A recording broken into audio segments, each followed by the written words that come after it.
हरे कृष्ण राधे राधे। आज के আমরা জানবো এই মালা জপের 108টা গুটির পরিচয়। তো আমরা মালা জপ করি অনেকেই জানি না এই 108টা গুটির পরিচয়। তো আজকে জেনে নেওয়া যাক। প্রথমে যে দেখতে পাচ্ছ এই বড় গুটি আর ছোট গুটির যে সংযোগ স্থল এটাকে বলা হয় সুমেরু গুটি।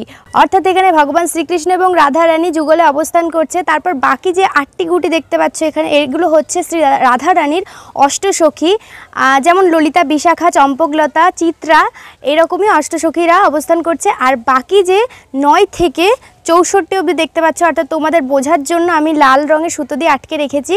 এই 9 থেকে 64 পর্যন্ত যে গুটি সেটা হচ্ছে এই অষ্টসখীর 8টা করে সখী।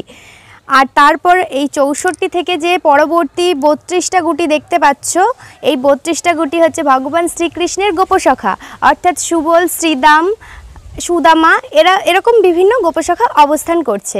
আর বাকি যে 4টে পড়ে আছে এই 4টে হচ্ছে বৃন্দাদূতি, বীরাদূতি, পৌর্ণমাসী এবং গোপেশ্বর মহাদেব অবস্থান করছে স্বয়ং।